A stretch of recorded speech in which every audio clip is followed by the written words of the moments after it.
Bonsoir, Madi. Madi Madimba, bonsoir, merci de nous avoir rejoints. Bienvenue dans notre conversation de ce soir. Tu es bien sûr Global Coiffro, la chaîne de la communauté africaine et afrodescendante globale. Merci de nous avoir rejoints. Merci à vous tous qui êtes en train de nous rejoindre. Bienvenue donc à cette discussion de ce soir. On est lundi, le 30. Et je nous ai proposé une discussion qui va tourner autour... Attendez. On a une discussion qui va tourner autour de la femme, les femmes, nos sœurs, nos femmes, nos mères, mais dans une perspective stratégique.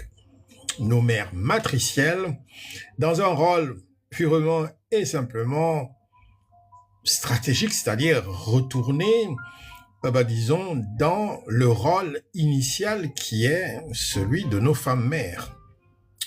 C'est pas demander beaucoup ou alors de tourner le monde à l'envers que de vouloir à ce que nous qui sommes aujourd'hui en train de comprendre le monde dans lequel nous vivons, on essaye par notre science, par la coiffrologie, on se rend compte que il faut restaurer le rôle de notre femme, le rôle de notre mère, le rôle de notre sœur, le rôle de toutes les femmes de l'humanité, pour justement qu'on apporte un brin d'équilibre dans notre société contemporaine complètement brinque-ballante, complètement déséquilibrée en fait. Donc, ce sont des réflexions qui me viennent justement des travaux scientifiques que je fais sur la coiffrologie, l'énergologie et toutes les autres sciences.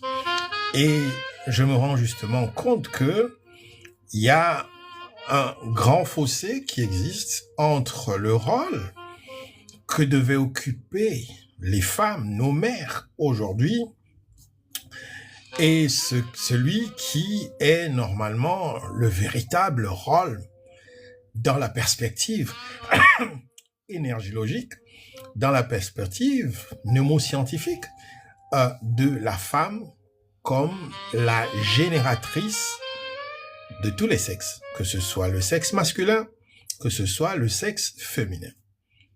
La femme est la seule qui peut créer, qui peut donner la vie à ces deux sexes. De ce point de vue, partant de ce postulat-là, elle a des attributs qui sont spécifiques, qui sont spéciaux, qui font d'elle un être complètement différent. Et disons-le clairement, un être spécial. Un être, ce soir, on veut parler d'être stratégique. Est-ce qu'on peut compter sur nos femmes mères, nos femmes sœurs, nos filles, à ces mères de l'humanité pour reprendre le rôle délicat de pouvoir ramener notre humanité là où cette humanité doit être. Voilà, ce soir, je vous présente donc notre conversation. Ici, on ne discute pas, on s'écoute parler parce que la méthode pédagogique que nous utilisons ici, c'est celle qui permet à chacun de s'exprimer, de dire ce qu'il pense, de nous apporter sa science, ses connaissances, ce que l'énergie primordiale a mis en lui, sans contradiction. Parce qu'il ne sert à rien de se contredire pour vouloir montrer qu'on connaît plus que l'autre, qu'on connaît moins que l'autre. Ici, on est dans un travail de coaphrologie. On partage la connaissance et on laisse cette connaissance-là fermenter dans la vibration et dans la résonance pour qu'elle touche le fond de chacun de nôtres et provoque la transformation nécessaire qui doit automatiquement s'opérer. Parce que la connaissance est une énergie. Et cette énergie-là, soit elle fait fondre, soit elle fait émerger d'autres énergies. Bonsoir donc chez vous. Je suis le professeur Alphonse Péquet, le fondateur de la coaphrologie. Et ce soir, dans notre communauté, en famille, dans notre global sphère, notre grand monde, notre monde africain contemporain, ce soir, nous parlons du rôle stratégique de nos femmes, de nos sœurs, de nos mères de l'humanité. Alors, donc, cette capsule vous est offerte par l'Institut des études du monde africain contemporain, dont je suis directeur, et l'association globale, internationale, Global Coaphro.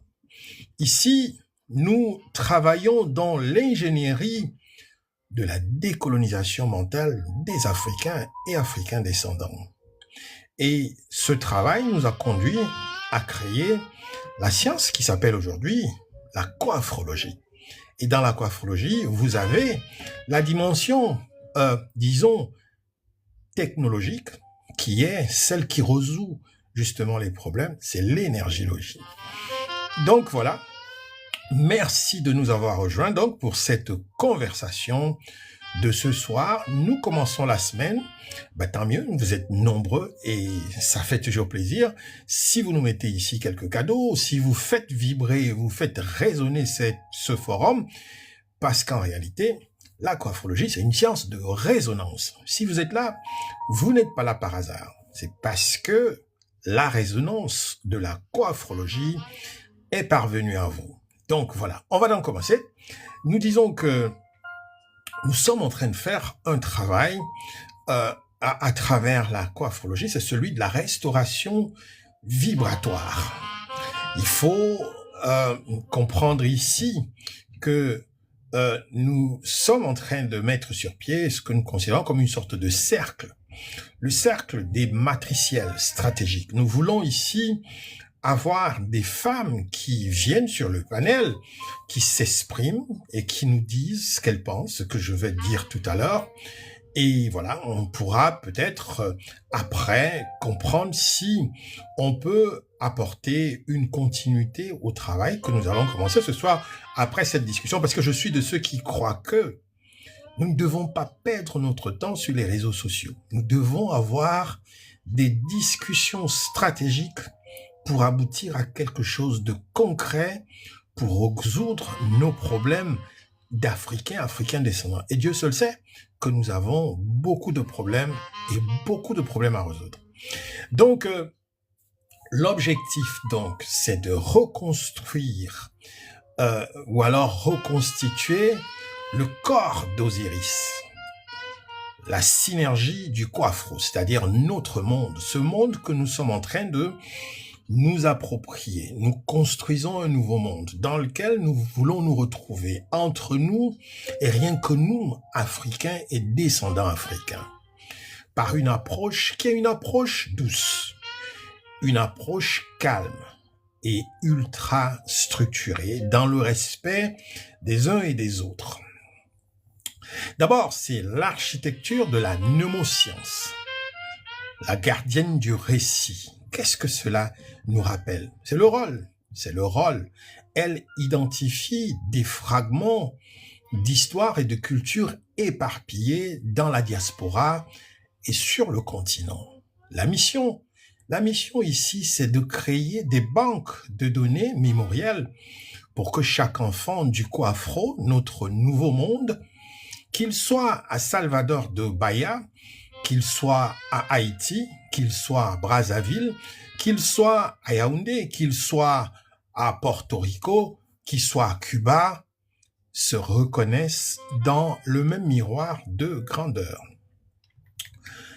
La cyberpédagogie est un concept que j'ai mis sur pied pour justement apporter une technologie pédagogique de communication pour justement interchanger entre nous, les Africains descendants. Ça a pour but de nous aider à nous rééduquer et comme ça travailler notre imaginaire. Donc, la régulatrice de l'énergiologie, la sentinelle du calme. Le rôle ici, disons, on parle d'Isis. Elle maîtrise la gestion des flux émotionnels au sein de la communauté. La mission, c'est de détecter les fuites d'énergie, entre parenthèses, les conflits, les trolls, les découragements et réintroduire justement la fréquence de la paix. Elle est l'ingénieure de la douceur stratégique. L'outil ici, c'est le protocole de médiation basé sur la spirito-psychopathologie, qui est une branche, disons, de diagnostic de la coaphrologie. Donc, nous passons au point 3, c'est l'ingénieur de la nomosophie. La nomosophie, c'est la tisseuse de confiance. Ici, le rôle, c'est que elle définit le lexique. Je parle de Osiris, la femme, notre sœur, notre mère, que nous sommes en train de penser, d'imaginer, de vouloir pour pouvoir justement participer à ce travail hyper important de notre monde africain contemporain du 21e siècle. Donc ici, à travers la nomosophie, elle définit le lexique et les codes de communication de la global sphère. C'est-à-dire que nous parlons beaucoup. Et la nomosophie, c'est l'art de s'exprimer pour dire des choses importantes, des choses créatrices, des choses qui construisent, pas des choses qui sont dans l'ordre des enfermements, dans des débats inutiles, dans des conversations où chacun veut montrer la force de son ego, où chacun veut montrer comment il connaît Shakespeare, où il connaît Robespierre, où il connaît Malraux, où il connaît je ne sais pas quoi. Non. La femme mère, notre Isis, celle que nous appelons aussi Osiris, ici doit être la femme qui nous aide à apprendre à utiliser le verbe juste, à ne pas dire les choses pour blesser les autres. C'est les mots qui nous permettent de tisser la confiance entre nous pour que nous retrouvions cet amour que nous avons perdu, que nous retrouvions cette connectivité que nous avons perdue entre nous les Africains et Africains descendants. Donc c'est ça le rôle que doit jouer cette femme mère que nous sommes encore en train de concevoir, de penser.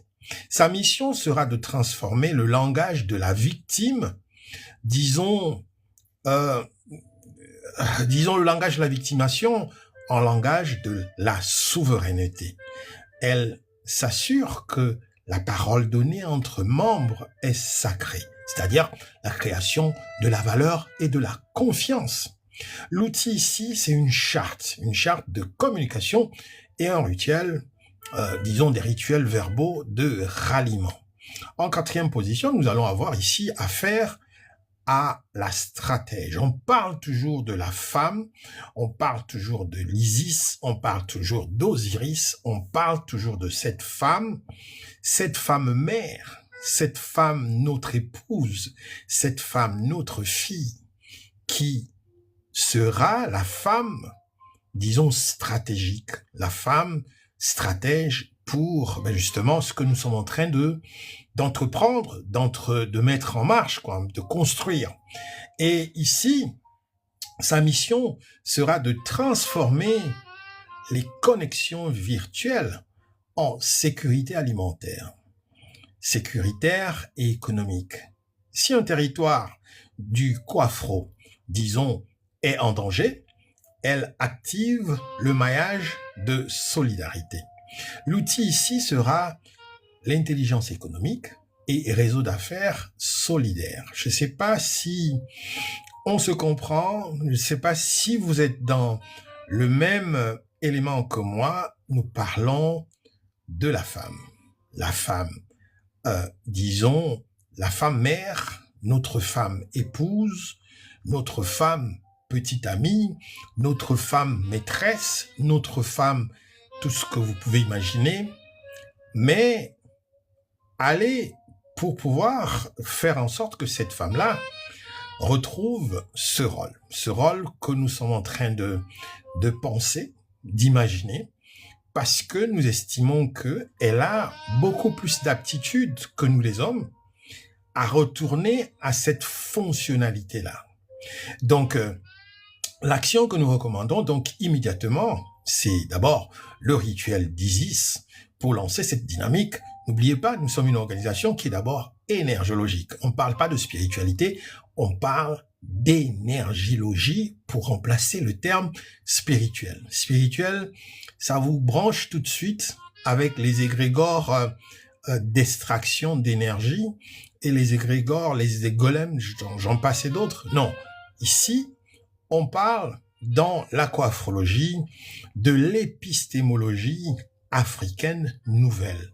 Ça veut dire qu'on utilise des nouveaux concepts, des nouveaux mots pour définir notre réalité présente. Voilà pourquoi il faut ici éviter de parler de spiritualité parce que il n'existe pas quelque chose comme la spiritualité. C'est un faux concept. On parle ici d'énergie.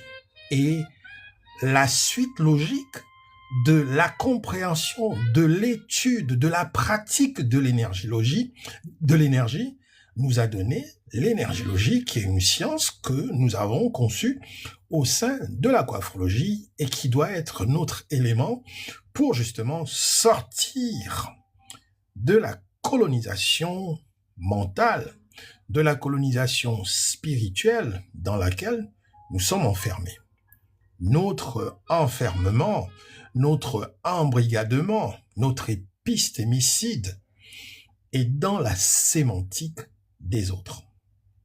Je dois rappeler ici que ça ne veut pas dire qu'on parle français, qu'on parle anglais, ou quelque langue que ce soit, qu'on est déjà perdu parce qu'on parle la langue des autres. Non. Il y a dans la langue des autres des concepts qui ont été armés comme des balles de fusil, comme des bombes, comme disons, qu'est-ce que je voulais, comme oui, bien sûr, comme des armes qui ont été posées pour que vous puissiez vous accaparer vous-même de ces armes-là pour vous enfermer vous-même. C'est ça qui est assez spécifique, c'est ça qui est spécial, c'est ça qui est ingénieux avec les sciences qu'ils ont inventées en leur ère du poisson pour pouvoir aller dans le monde, s'accaparer des biens des autres, s'accaparer des connaissances des autres, s'accaparer de l'énergie des autres, mais pratiquement vivre de façon parasitique au détriment, ça veut dire sur le compte des énergies des autres. Aujourd'hui donc, nous nous retrouvons avec un monde qui est en train de basculer énergiquement. Nous passons de la période des extractions, de l'abondance de désordre, de l'existence par le chaos, l'existence par disons, les guerres et tout ce qui est désordre pour passer dans une ère un peu plus équilibrée, un peu plus stable. Et cela nécessite justement que nous commencions à activer le rôle de nos femmes mères. Parce que justement, nous travaillons dans une perspective de restauration.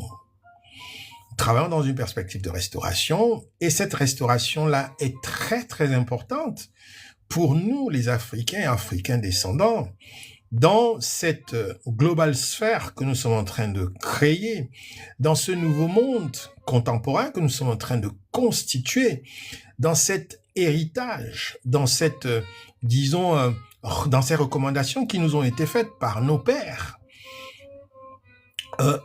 Marcus Garvey, Cheikh Anta Diop, Padmore, William Dubois, tout ce monde-là, ils nous ont laissé des devoirs. Ils nous ont laissé des devoirs de travailler dans les sciences pour que nous puissions nous réunir. Des devoirs pour ce que nous travaillons dans les sciences pour que nous puissions bâtir un État fédéral. Cet idéal-là a été perdu. Mais aujourd'hui, cet idéal-là est en train de renaître. Et il renaît grâce à la coiphrologie. Dans la coiphrologie, nous avons pu d'abord redéfinir le monde africain contemporain dans ce qu'il est aujourd'hui. N'eût été la situation que nous avons connue avec les religions qui nous ont été imposées, avec l'esclavage qui nous a été imposé, avec les colonisations qui sont revenues après, et puis aujourd'hui, les systèmes dans lesquels nous vivons qui ont pour mission principale, dans une ingénierie assez spéciale, de nous garder spirituellement, si vous voulez, énergiquement sous le contrôle des autres. Quand je parle d'énergie, ça veut dire que spirituellement, si vous voulez, il y a que nous sommes complètement coupés de la source d'énergie qui est l'énergie qui nous vient de la force prédominante. Aujourd'hui, c'est comme si nous passions par une société de courtage pour avoir accès à l'énergie qui doit nous venir directement de notre créateur, l'énergie prédominante. Et c'est ce circuit-là, aujourd'hui, ce circuit qu'on appelle la colonisation, que nous voulons justement détruire pour que nous puissions nous sentir totalement affranchis, d'abord mentalement. Donc, l'action que nous interpellons ici aujourd'hui, avec vous, les femmes sœurs, les femmes épouses, les femmes mères, à qui nous adressons ce soir, c'est d'abord, pour pouvoir justement lancer cette dynamique, c'est d'abord justement de pouvoir nous arrêter un petit moment et réfléchir justement en faisant appel justement à cette représentation que nous connaissons très bien, celle d'Osiris. Donc, mes chères sœurs, ingénieurs de nos lignées, la Seada, qui n'est rien d'autre que la condition existentielle des Africains et des Africains descendants dans laquelle nous nous trouvons aujourd'hui, nous montre un monde éparpillé. Comme Isis, nous ne pleurons pas sur les fragments, nous les rassemblons. Aujourd'hui, c'est ce que nous devons faire. Nous devons rassembler les fragments.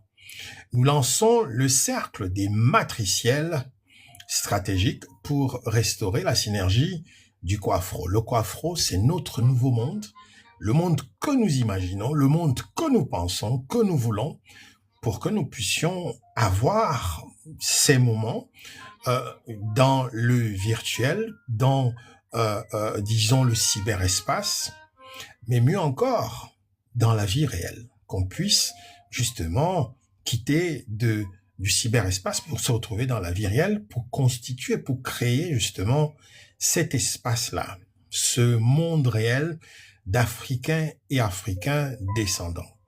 Donc, ce message, donc, c'est pour vous qui allez comprendre la portée de ce que nous sommes en train de faire. Vous qui êtes prêts à devenir déjà des architectes de notre sécurité. Donc, je m'adresse ici à nos mères, à nos sœurs, à nos matricielles, parce que nous allons vers la restauration économique. La femme matricielle est la seule capable de créer une économie de la bienveillance. Dans les systèmes extractifs occidentaux, l'économie est c'est une arme de guerre. C'est la guerre. Dans l'aquaphologie, l'économie est une circulation de forces vitales. En structurant ce cercle, nous créerons un cyber ghetto positif, si vous voulez. Bon, donc on va avoir notre cyber communauté positive, un espace sécurisé où l'argent et l'information tournent entre nous avant de sortir vers le monde. C'est ce que moi je vois ici, à Dublin, à Londres, où il y a beaucoup de communautés pakistanaises, beaucoup de communautés indiennes, beaucoup de communautés juives. Leur argent fonctionne en vase clos dans leur système, avec leur propre commerce, leur propre activité, leur économie tourne pour d'abord s'occuper de leurs problèmes. Nous, les Africains descendants, nous sommes la seule, moi je vois même avec les Asiatiques, les Chinois, ils font pareil. Et je me rends compte que nous, les Africains, nous sommes un marché, nous sommes une niche pour nous-mêmes.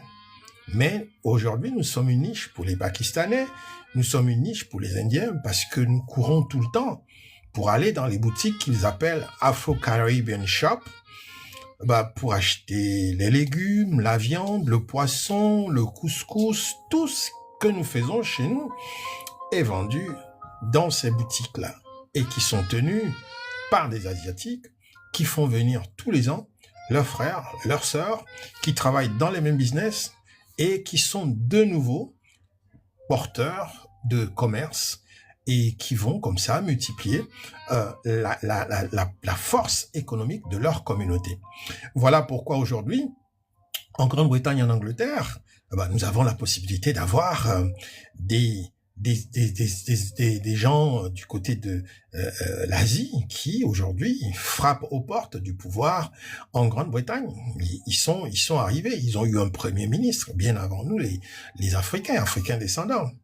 Et aujourd'hui, c'est la question qui se pose. Est-ce que nous sommes capables d'arriver à ce niveau-là? Comme eux, ils ont les moyens économiques, ils ont les moyens politiques, ils mettent vraiment le paquet. Donc, c'est donc stratégiquement ce que nous, les Africains, au lieu de passer le temps à vouloir des réparations, à victimiser tout le temps, nous devons être proactifs à occuper le secteur économique. Créons nos activités, créons nos commerces, créons nos salons de coiffure où on vend tous les produits entre nous, où on vend la bouffe africaine entre nous, créons notre économie et après, nous pourrons créer nos écoles. En Grande-Bretagne, aujourd'hui, on a la possibilité de créer son école, on appelle ça Independent School, vous pouvez créer votre école indépendante. Et je connais des Nigérians qui sont partis des groupes religieux, ils sont partis de groupes de ces églises pentecôtistes et autres, ils sont en train de créer des écoles avec des enfants africains, mais dans l'enseignement religieux, dans l'enseignement chrétien. Bon, c'est un autre débat, mais toujours est-il que c'est déjà ça. Alors, pourquoi est-ce que ça ne peut pas nous inspirer, nous les panafricains? Pourquoi est-ce que nous les panafricains, nous sommes toujours en train de nous enfermer dans des panels où les gens n'ont pas de stratégie, les gens parlent du matin au soir des choses qui ne vous font même pas entrevoir la perspective de quelque chose de concret, quelque chose de propre, quelque chose de décent. Pourquoi est-ce que nous devons nous enfermer dans ces copycats, c'est-à-dire cette sorte de mimétisme de ce que nous voyons à la télé, parce que les autres, ils font les débats à la télé, vous aussi, vous vous retrouvez dans des petits groupes, vous faites les débats. Les débats de quoi? Vous débattez sur quoi? Nous, les Africains, nous sommes Ubuntu. On ne débat pas. On ne débat pas. Le débat, c'est la guerre. Le débat, c'est la guerre du mot. C'est la guerre des verbes. Nous sommes nomos. Allez vous renseigner chez nos ancêtres au Mali. Le mot, le verbe est sacré. N'ouvrez pas votre bouche pour dire n'importe quoi. N'ouvrez pas votre bouche dans un endroit palabre, à discussion, pour dire des choses qui blessent, qui font mal, ou alors qui créent des conditions de guerre. Quand ces réseaux sociaux sont venus, sont créés, moi, j'étais un peu choqué. La première des choses, c'était que tout le monde était, surtout les Noirs. Les Noirs, on était tous dans une posture de guerre. Et cette guerre-là, on la dirigeait toujours entre nous-mêmes. C'était entre nous. C'était, je sais pas ce qui avait donné le mot d'ordre, que oui, allez-y, créez le buzz, insultez-vous, attaquez-vous, faites ci. Et effectivement, quand les Noirs s'attaquaient entre eux, ça faisait du buzz. Ça faisait du buzz. Ça continue encore jusqu'aujourd'hui. Il y a ceux qui n'ont pas compris qu'ils ont été canalisés vers une voie et aujourd'hui ils n'arrivent pas à en sortir. Ils ont créé des formats de guéguerre où ils passent leur temps à s'insulter, à s'écharper et ça dure bientôt déjà plus de 5 ans. Où il y a des grandes personnes, je les voyais à l'époque, ils étaient encore jeunes, c'était des femmes, elles étaient jeunes. Bon, ils ont appelé ça une sorte de Congo-ça, une sorte de règlement de compte, une sorte disons, de transportation des problèmes de sous-quartiers, de sous-communautés qui font la démonstration d'une décomposition de certaines sociétés africaines qui sont arrivées à un point d'épistémicide où on croit que venir s'insulter sur les réseaux sociaux, c'était normal. Venir se diffamer dans les réseaux sociaux, c'était normal. C'est ce que certains pays africains enfermés aujourd'hui dans une colonisation qui est en train de tourner vers quelque chose qui génère des monstres. Et c'est exactement ce que nous sommes en train de vivre. Nous vivons une réalité où tout ce qui aujourd'hui représente l'autre, encore que ce soit l'autre qui vient de l'étranger, de l'autre côté, devient une menace. Et cette menace-là, il faut l'exterminer le plus rapidement possible, par tous les moyens possibles. Nous sommes en train de vivre des phénomènes dans des pays que je dis très bien sont en train d'arriver à une certaine maturation de l'épistémicide colonial. Ça veut tout simplement dire que dans ces pays-là, on n'a plus de valeur morale, on n'a plus de valeur éthique et on vit par l'élimination des autres. Je ne veux pas vous donner les noms des pays, mais vous savez, les pays aujourd'hui en Afrique où on fait la chasse aux benguistes, on fait la chasse aux étrangers, on fait la chasse à tous ceux qui vivent à l'étranger.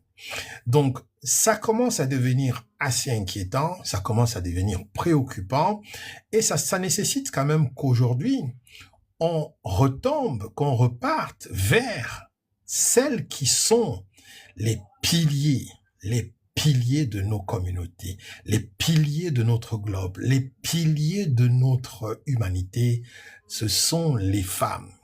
C'est d'elles dont nous parlons ce soir. Parce que les choses sont en train d'aller dans une perspective d'autant plus dangereuse que nous ne pouvons pas continuer à être des spectateurs de la déchéance de certains pays africains qui nous donnent encore l'illusion d'être des pays, mais qui sont des mouroirs, qui sont des pays complètement en état de putréfaction avancée, et où on se demande comment est-ce qu'on va faire quand toutes ces dictatures-là c'est vrai que ce sont des dictatures qui se renouvellent comme ça par leur propre sang, par leur propre création, parce que ces dictatures vont laisser des créations qui sont leur continuité. Et nous, dans tout ça, qu'est-ce qu'on fait?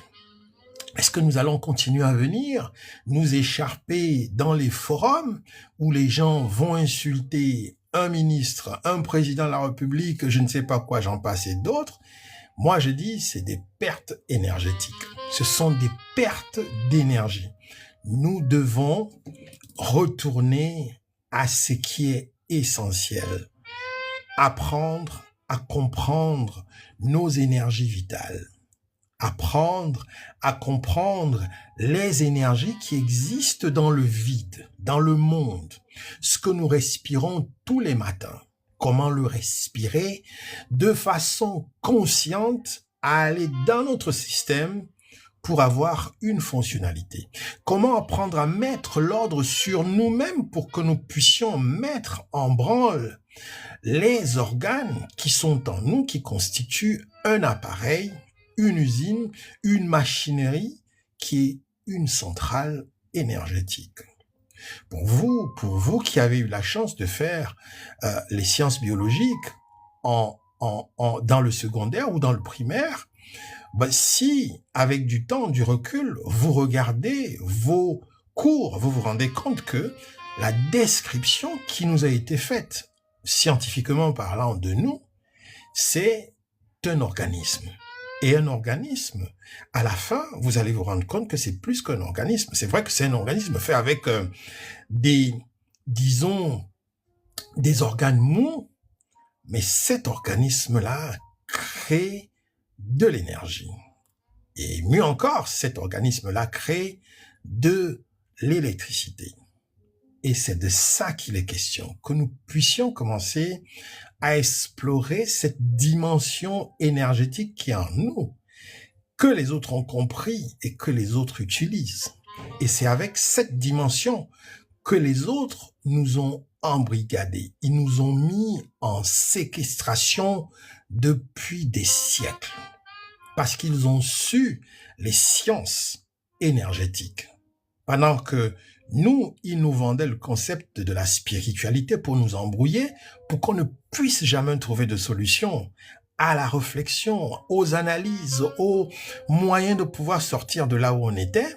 On nous avait enfermés dans la notion de spiritualité. Et quand vous êtes dans la spiritualité, vous êtes dans une sorte d'abstraction, d'abstrait. Vous ne savez pas par où ça commence. On vous dit oui, spiritualité. Qu'est-ce qui peut me définir ce que c'est que la spiritualité? Est-ce qu'il y a un seul esprit?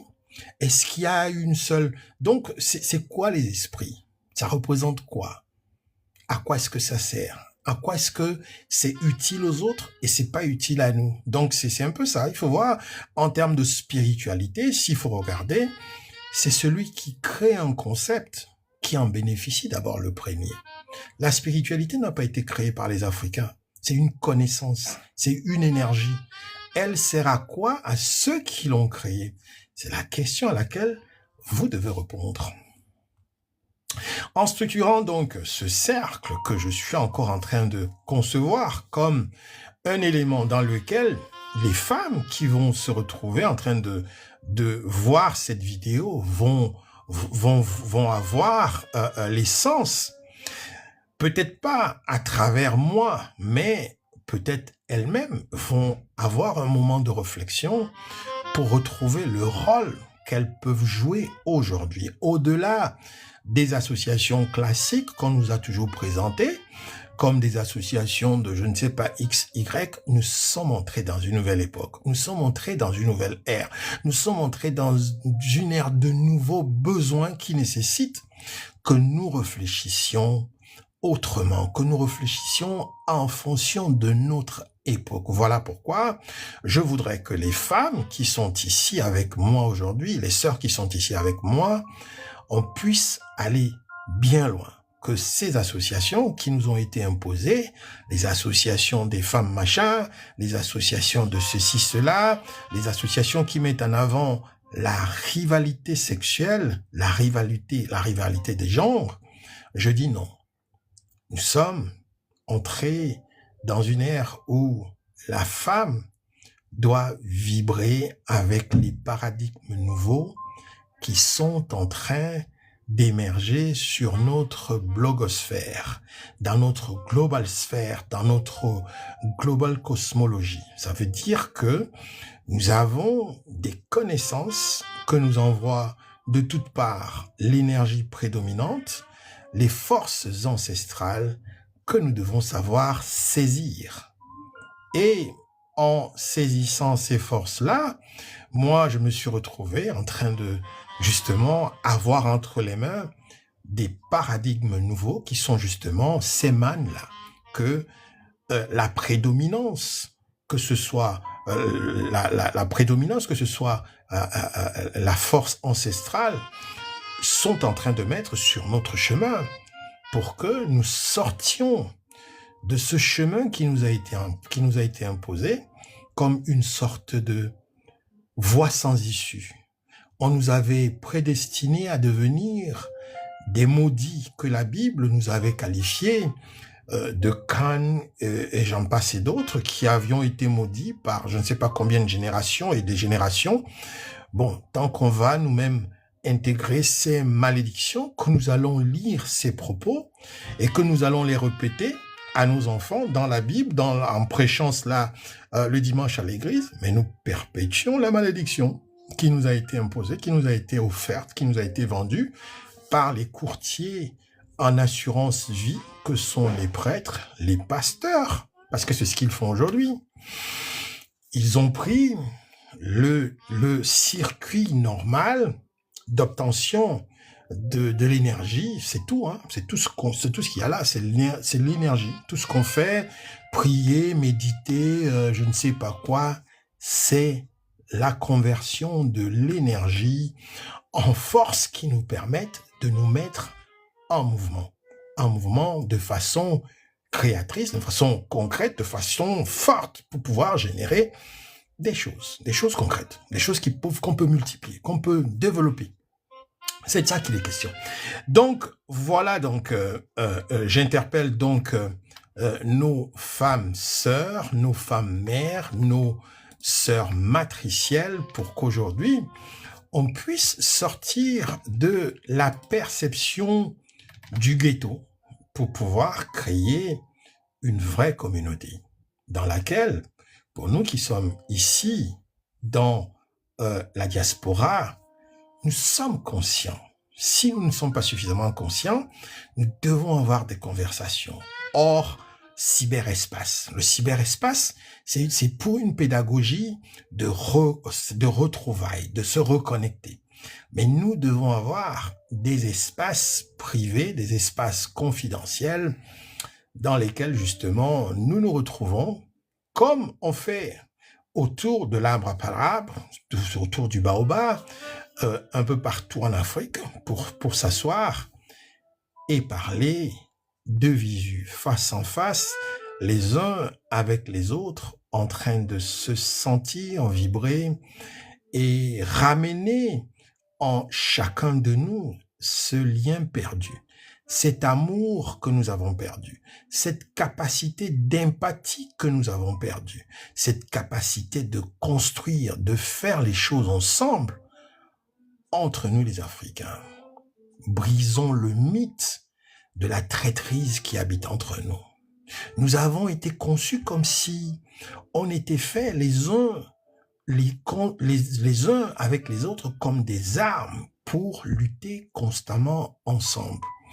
Et cette dynamique-là, elle vient justement de la colonisation. Ce sont les schémas que la colonisation a installés dans notre subconscient. C'est pas parce que on vous apprend pas ça à l'école par des blancs que vous croyez que c'est pas fait par des blancs. Ça a été créé, ça a été implémenté, ça a été passé comme on passe un héritage aux premiers enseignants, aux premiers professeurs d'université noirs, aux premiers prêtres noirs, aux premiers premiers ministres noirs, aux premiers présidents noirs, aux premiers agents qui allaient justement implémenter cette science qui est la colonisation, qui est l'extraction des forces sans faire beaucoup d'efforts, en étant à perpète, et savoir que on peut faire un coup de fil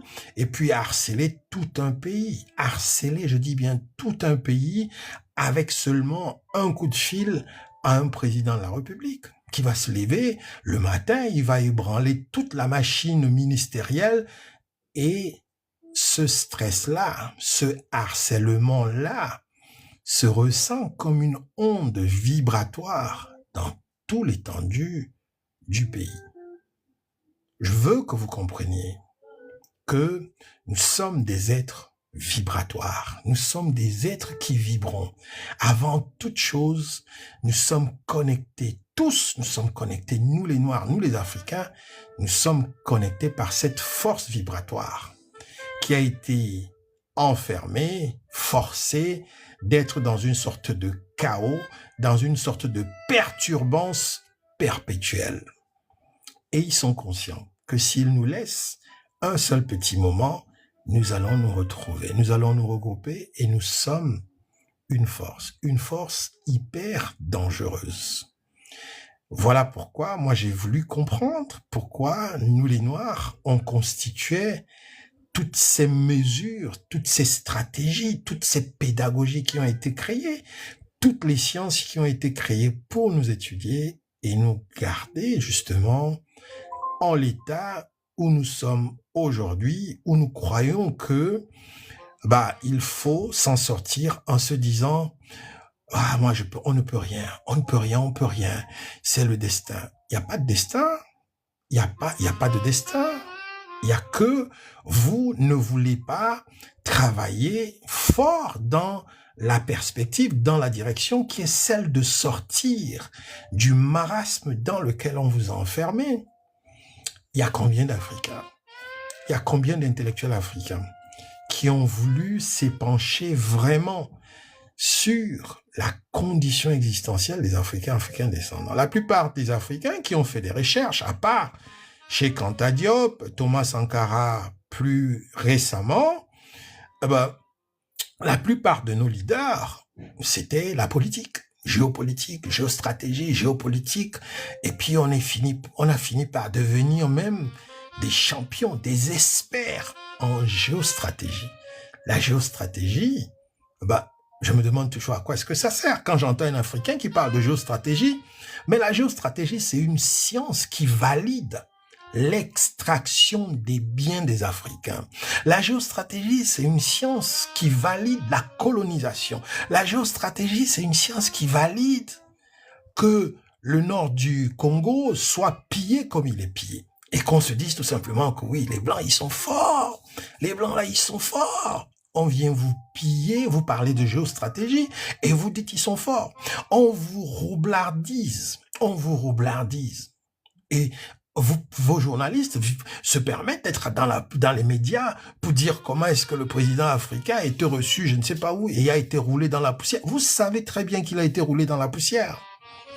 Et on relaie ça dans les médias, et ça arrive dans les masses populaires comme une onde, justement, une onde de force, de vibration qui vous rabaisse, qui vous réduit, qui casse vos capacités de pouvoir justement vous réveiller, vous lever. La motivation même, vous ne l'aurez pas si vous écoutez RFI du matin au soir qui vous raconte comment votre président était à l'Élysée, il a bu du champagne et après il a signé un contrat de je ne sais pas quoi. Comment est-ce que ça vous fait? C'est ça qu'il est question. Et on a été gardé comme ça pour que les médias continuent à envoyer cette dose de cortisol qui nous casse moralement et qui nous envoie toujours le reflet de nos chefs d'État comme des individus qui sont vendus, qui ne sont capables de rien, qui ne peuvent rien faire, qui sont là pour justement continuer le travail qui est celui de maintenir la colonisation, maintenir notre embrigadement, maintenir notre sous-développement. Mais aujourd'hui, nous nous retrouvons avec une nouvelle ère. disons, l'ère des technologies nouvelles. C'est une révolution. Dans le monde anglo-saxon, c'est connu comme une révolution de notre ère, de notre époque. C'est la dernière plus puissante révolution de notre monde dans laquelle nous sommes entrés. Et cette révolution-là annonce le basculement total de la pensée, appelez ça pluriverselle, mais nous on appelle ça la pensée de notre global sphere. Notre global sphere va changer.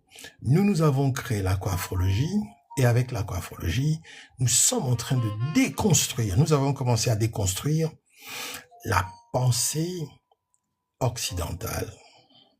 Nous avons commencé à déconstruire la pensée occidentale parce que la pensée occidentale est la base de notre épistémicide.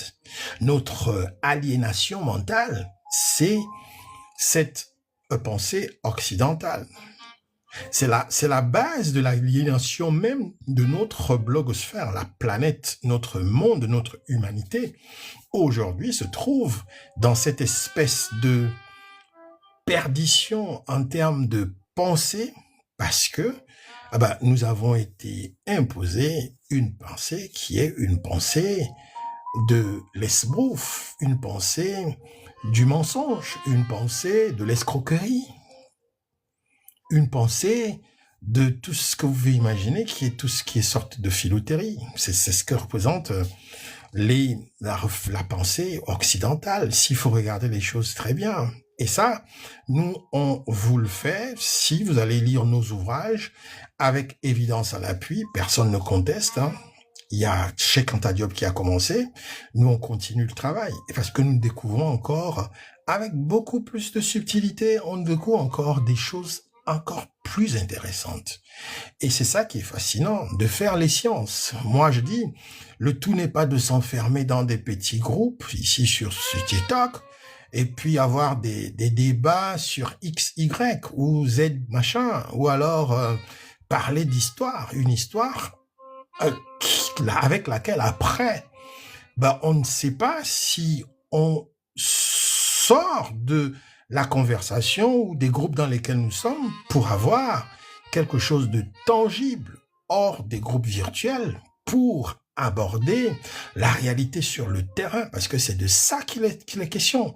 Faut qu'on sorte de la complaisance des réseaux sociaux. Tout le monde est là, assis, tranquille, et puis voilà. Non, il faut sortir de là. Il faut penser à être, disons, des groupes, créer des dynamiques ici et travailler par petits groupes, par petites associations qui vont sur le terrain matérialiser des projets concrets. C'est de ça qu'il est question. Nous, on y pense, on veut que nous puissions être en mesure justement de générer ici une dynamique de femmes qui comprennent que nous qui sommes ici en diaspora, nous avons besoin d'elles comme nos stratèges, comme nos mères, que j'appelle très affectionneusement ici, la maman Ntou, la mère originelle qui a donné la vie à notre humanité. C'était elle qui a créé les technologies, l'ingénierie de création de communautés. J'ai soutenu toute une thèse quand je faisais ma première licence en sciences de développement des communautés, et cette mémoire-là m'était déjà revenue dans l'esprit. Je voulais comprendre qui a créé les communautés. Comment est-ce que les communautés se sont créées? Pendant que certains viennent nous parler d'anthropologie, certains viennent nous parler d'anthropologie sociale, de tout ce que vous pouvez imaginer. Mais qui est-ce qui a créé la sociologie? Qui a commencé à avoir une science des sociétés, une science des communautés? C'est la maman Ntou, la femme génératrice, la femme première pensée humaine, la femme qui donne la vie et qui donne la pensée, l'art de penser à toute l'humanité, les hommes y compris. Elle avait déjà créé la sociologie, elle connaissait déjà la géographie, elle connaissait déjà toutes ces sciences-là. Pourquoi aujourd'hui on ne retourne pas à notre... Pourquoi aujourd'hui on ne retourne pas dans notre historicité profonde pour ressortir justement ces aspects de notre histoire, ces aspects, ces sciences de notre humanité que nous avons perdues? Parce qu'aujourd'hui, les femmes ont abandonné le rôle de femmes matricielles, des femmes qui sont des bâtisseuses de communautés, des femmes qui se lèvent quand ça ne va pas et disent « Non, trop c'est trop, il faut que ça change, les choses doivent marcher comme ça ». Les femmes ont ce pouvoir-là, les femmes ont cette possibilité. Les femmes ont la capacité de créer des communautés. Et en ce moment, dans ce monde nouveau qui se fait avec les nouveaux paradigmes, la femme doit venir et commencer à jouer un rôle de premier plan, pas un rôle de deuxième plan. La femme doit reprendre son rôle. C'est celui de créatrice, de conceptrice, de guérisseuse, de rapprocheuse de communauté. Parce que nos femmes ont été, disons, intoxiquées par justement les sciences contemporaines, les sciences modernes, les sciences occidentales. Et puis, il y a que les autres, ils se sont rendus compte que la femme africaine c'était la pilière du monde, c'est la force du monde, c'est la force de l'humanité. Et cette femme-là a été complètement détournée de son rôle par les sciences modernes, par les politiques modernes, par les stratégies administratives dans lesquelles le capitalisme a mis en avant l'aspect financier et la nécessité d'un toit, la nécessité, disons, d'une petite famille pour pouvoir exister. Nos femmes, aujourd'hui, en Occident, pour beaucoup, ont été réduites à des femmes qui sont conscientes qu'elles n'ont pour fonction aujourd'hui que de procréer pour pouvoir entrer dans le système et gagner des allocations et s'occuper de leurs enfants. Et voilà, c'est tout. Elles ont complètement été destituées de la capacité de comprendre qu'elles avaient un rôle qui était au-delà. Au-delà d'un rôle tout simplement de maternité ou alors de maternisme pour mettre les choses dans un contexte purement idéologique. La femme a un rôle plus que celui-là. Ce rôle-là, il est énergique. C'est de l'énergie. C'est en fonction de l'énergie, la qualité énergique que possèdent nos femmes, nos sœurs, nos enfants, nos tantes, nos grands-mères. Elles ont une énergie qu'aucun homme ne peut égaler, qu'aucun homme ne peut avoir. Et cette énergie-là, il faut tout simplement rappeler à nos femmes, à nos sœurs, qu'elles ont cette énergie. Et que cette énergie-là, elles doivent remettre en action, en activation, cette énergie pour que cette énergie les ramène dans leur mémoire génétique où se cache leur vraie nature, leur vraie définition qui aujourd'hui est complètement transformée par les forces capitalistiques, les forces patriarcales, la domination patriarcale du monde dans lequel nous vivons. Ce travail-là, je me souviens encore d'un module que je faisais quand je faisais ma formation à l'université, qui s'appelait Genre et sécurité. Et j'avais écrit plusieurs articles, plusieurs papiers pour critiquer ces modules-là. C'est des modules où on vous parle de genre et sécurité, où on explique, bien évidemment, le rôle de la femme, mais sans aller au-delà de ce rôle qu'on lui prête, qui est un lien tout simplement social, dans le cadre de sociétés extractives occidentales. Et je voulais justement ramener les choses dans leur contexte normal, ce qui m'a amené d'ailleurs euh, à revoir, disons, le postulat selon lequel la femme est la mère de l'humanité. Cela a été justifié d'abord par l'ADN, c'est-à-dire la mère mitochondriaque. Donc, c'est connu que la mère, il y a eu une femme qui a, disons, vécu en Afrique, que j'appelle la mère Ntou, qui a donné la vie à tous les Africains et après a donné la vie à tous ceux qui sont nés des Africains qui ont quitté le continent africain pour peupler le reste de la planète. Alors, quand vous repartez pour analyser de façon taxonomique cette hypothèse-là, disons, cette affirmation scientifique, comme vous commencez à vous poser beaucoup de questions. Et ça vous ramène justement au rôle central que joue cette femme qui est notre sœur, notre mère, notre ancêtre, notre grand-mère.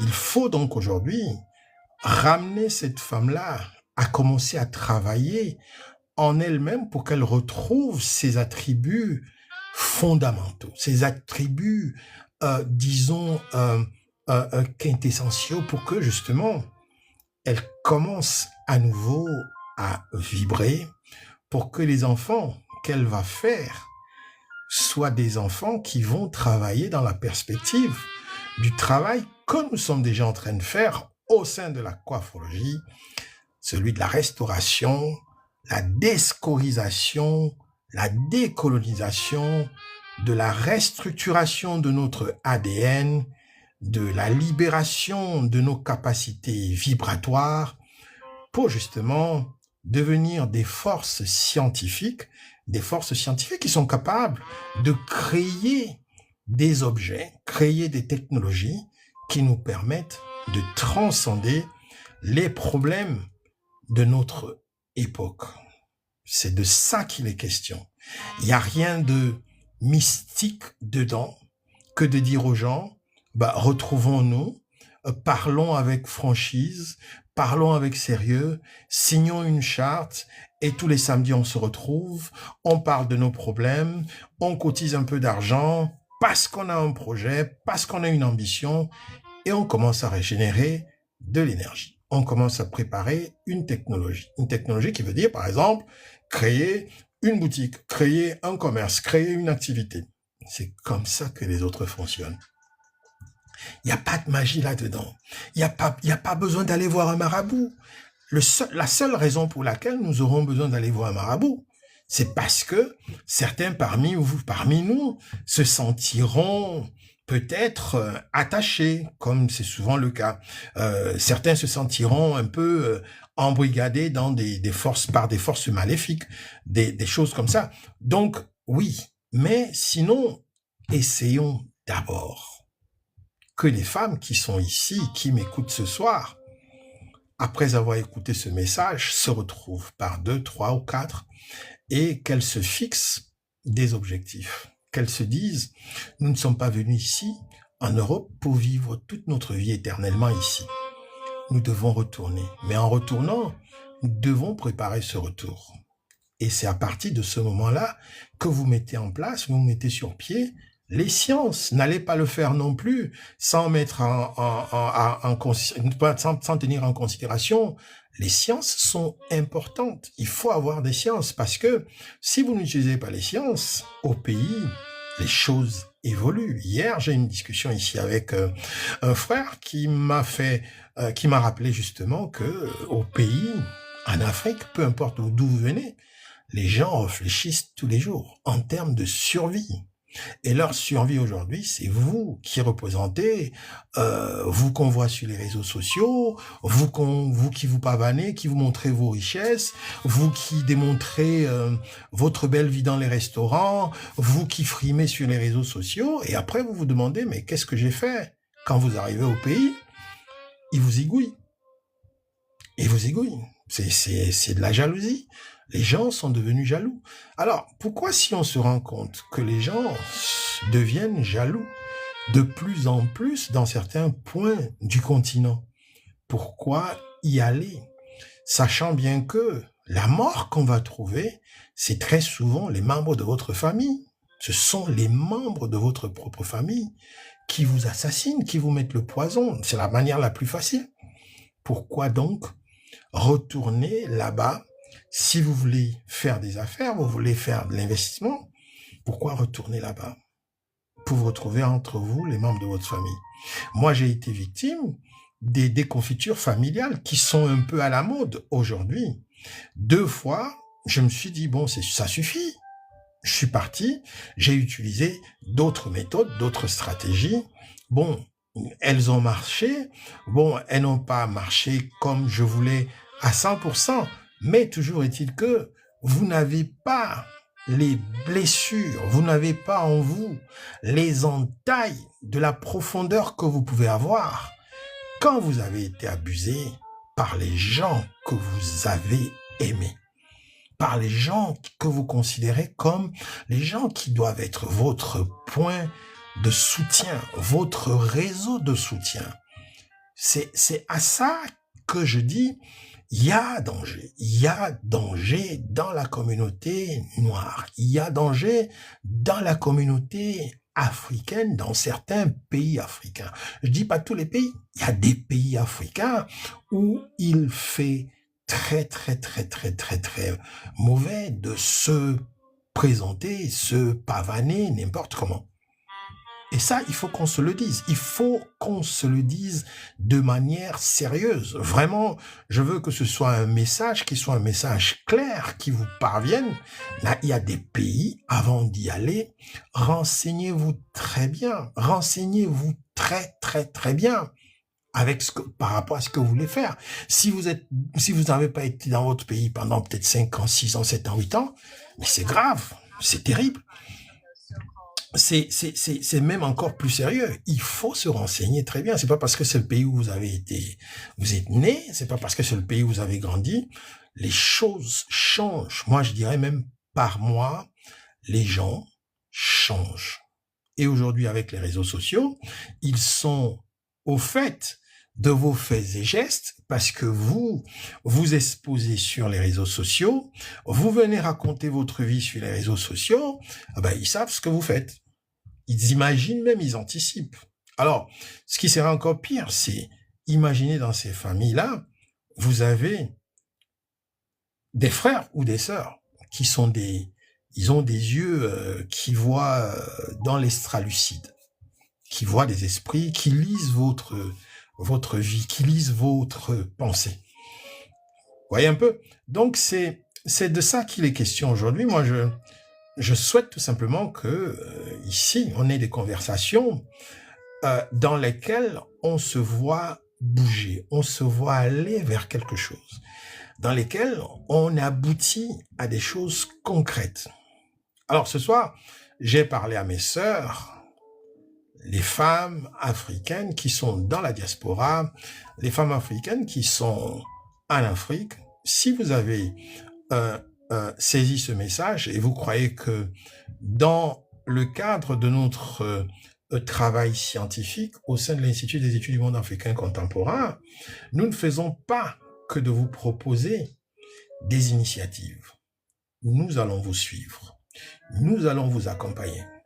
Nous avons besoin de créer un monde africain contemporain virtuel dans notre cyberespace où nous nous rencontrons, nous filtrons les interactions, nous filtrons les personnes avec lesquelles nous pouvons travailler dans la perspective de la vraie renaissance africaine. Parce que c'est de ça qu'il est question. Nous ne pouvons pas rester éternellement en train de nous plaindre, en train de voir toujours que rien ne marche, en train d'attendre toujours aller travailler pour les autres, aller dans les universités des autres et finir même l'université et ne pas trouver du travail dans ce qu'on a étudié. Est-ce que vous trouvez que c'est normal? Nous voulons créer ici dans la diaspora une organisation qui est capable de financer chacun parmi nous. Et ça, on peut le faire. une organisation qui est capable de financer chacun parmi nous pour que chacun retourne sur le continent, dans la mère patrie, avec un projet tangible, un projet fiable, où il sera suivi de bout en bout par les membres de notre organisation. Nous sommes un institut de recherche qui s'occupe d'un peu de tout. Aujourd'hui, notre ambition, c'est de pouvoir avoir une de nos branches partout sur le continent africain, partout sur les territoires africains d'outre-océan, la Jamaïque, les Antilles, un peu partout en Europe, partout pour soutenir justement les projets des Africains descendants, parce que nous sommes conscients que l'un des problèmes que nous avons pour ceux qui ont des idées, c'est que vous pouvez avoir des idées, mais la science de la création d'entreprises, de l'administration des entreprises est un problème.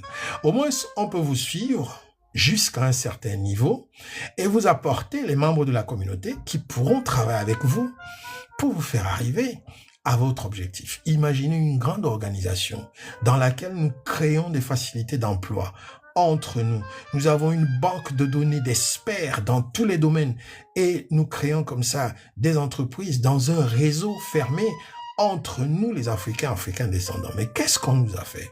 Qu'est-ce qu'on nous a fait pour qu'on ne se rende pas compte que nous pouvons faire des choses? C'est de ça qu'il est question. Donc, voilà, je vous laisse aujourd'hui donc réfléchir avec ces idées-là, les femmes, les sœurs qui se sentiront investis par une petite mission de dire, tiens, je veux réfléchir encore un peu plus, pousser la réfléchir un peu plus, contactez-nous, nous allons vous laisser nos contacts ici sur au-dessous de cette justement de ce poste, ou alors écrivez-nous, laissez-nous un message dans notre boîte, nous allons vous envoyer une adresse à travers laquelle on pourra vous envoyer ce qu'il faut, soit un suivi, soit si vous êtes intéressé pour suivre une de nos formations. Nous offrons des formations en ligne, justement pour vous préparer à devenir des femmes leaders.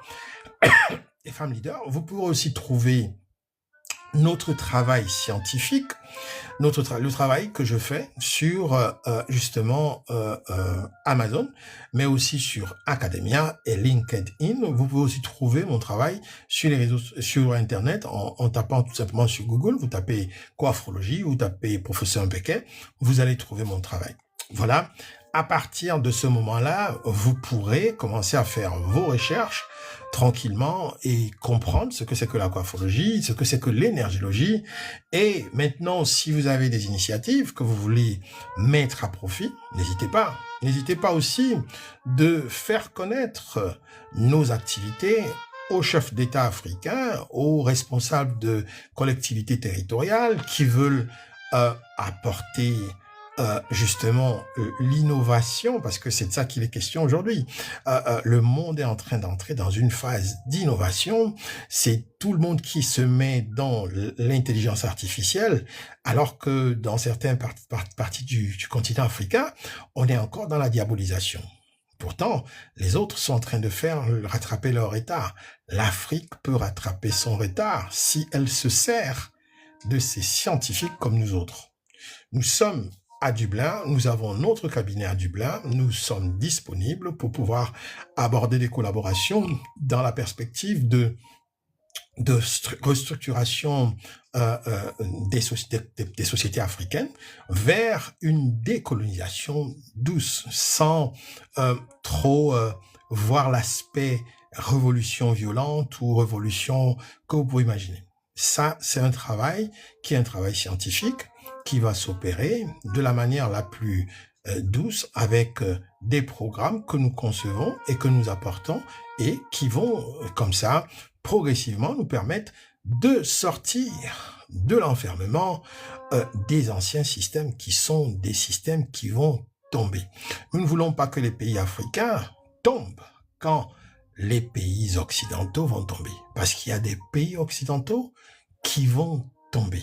Il y en a que je vois même déjà tomber, je préfère même pas mentionner leur nom, et du fait que nous sommes très attachés à ces pays-là, nous allons connaître des moments difficiles si nos pays ne se réveillent pas pour faire rentrer dans le continent les techniciens, disons les ingénieurs, les scientifiques de pointe africains qui pourrissent, qui moisissent ici en Occident.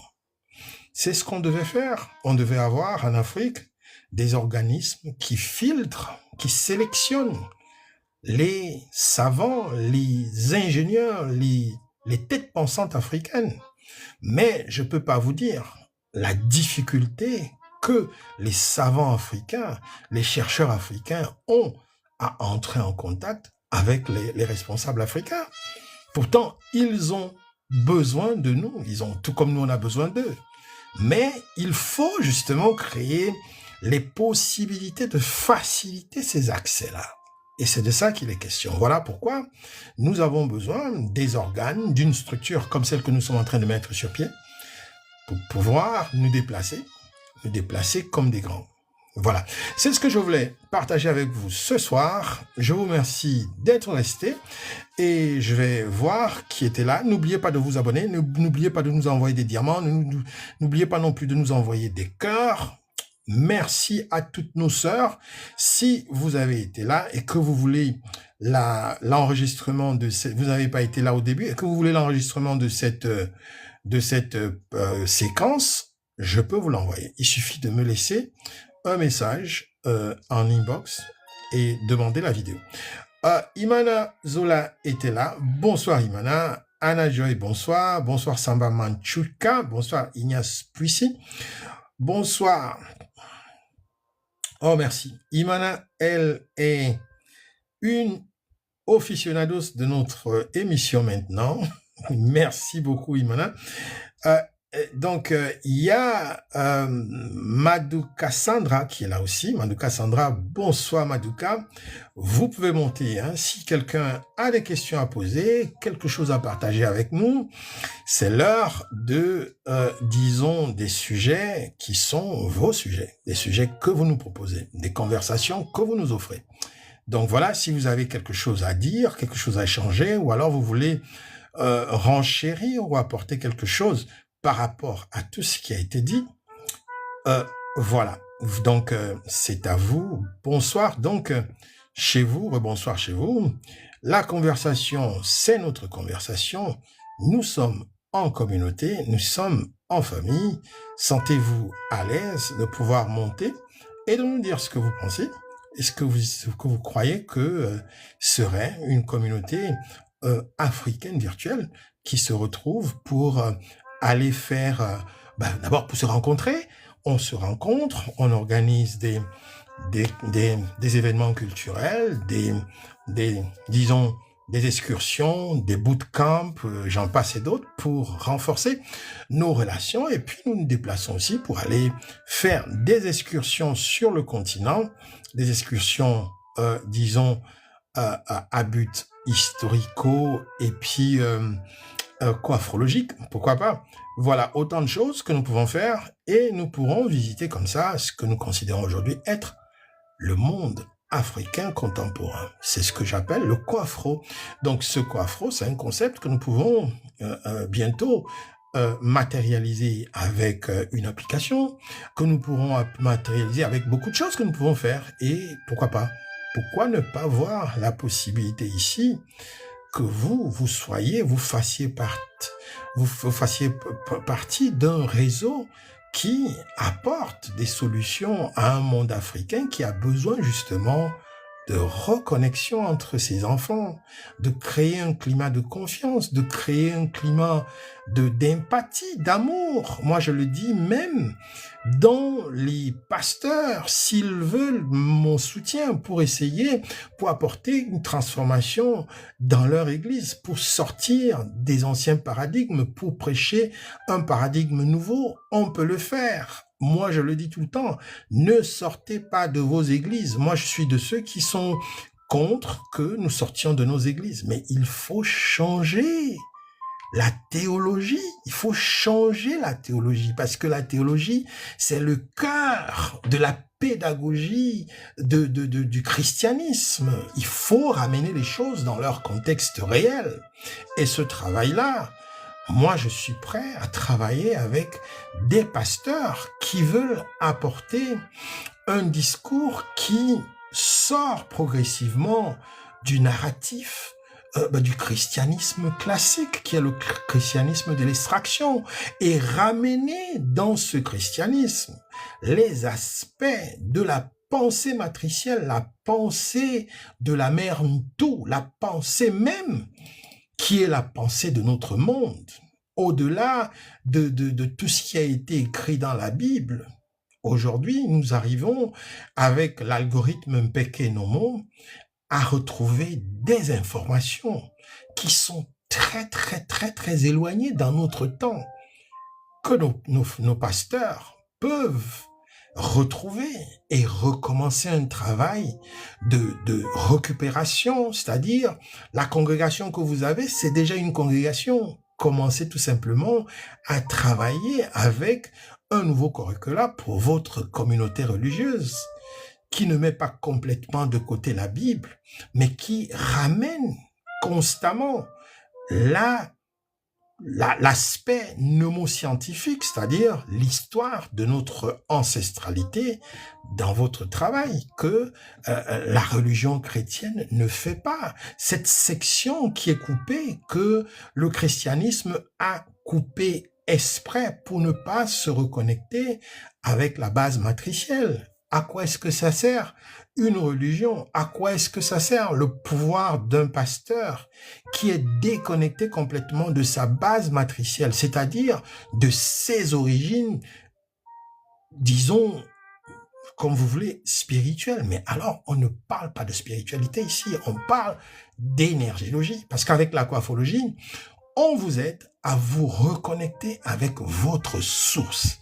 Et cette source-là, c'est tout un enseignement nouveau que vous allez apporter dans votre congrégation, qui va apporter un nouveau dynamisme dans votre congrégation, qui va apporter une nouvelle force dans votre congrégation et qui va faire que vous soyez porteuse d'une nouvelle, disons, forme de prêcher, d'enseigner justement la pensée qui n'est rien d'autre que la pensée de la mère Ntou. C'est pas la pensée de Saint Christophe, de Jésus-Christ. Avant Jésus-Christ, il y avait la mère Ntou. Il y avait la mère Ntou. C'est elle, c'est son égrégore que nous devons célébrer. C'est son égrégore que nous devons, à la place de l'égrégore de Jésus-Christ, c'est son égrégore que nous devons prier. C'est le même égrégore qui est celui de Isis. Ce sont nos déesses. Ce sont la force de la pensée matricielle qui a évolué, qui a prospéré.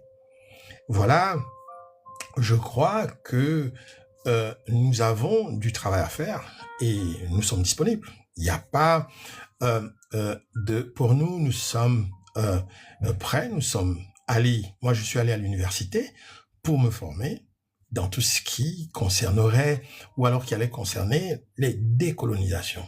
Et aujourd'hui, je suis disponible, je veux offrir mes services à toutes les organisations sociétales africaines dans lesquelles on a encore les scories de la domination, les scories de l'injustice. Parce que c'est de ça qu'il est question. Je vous remercie donc, et on se dit à demain. Demain, je vous apporte une nouvelle thématique que je vous annoncerai le matin, parce que très souvent, nous proposons des thématiques en fonction aussi de l'actualité. Ce qui se passe dans la journée, s'il y a quelque chose, un fait saillant, un fait marquant qui se produit en journée. Donc, on va vous proposer quand même quelque chose, une thématique, dans l'après-midi. Voilà, donc on se dit à très bientôt. Ubuntu Kama. Que la force, l'énergie de nos ancêtres, l'énergie, la vibration de notre communauté soit avec vous, qu'elle vous accompagne. Ubuntu Kama. À très bientôt. Au revoir. Bonne nuit chez vous.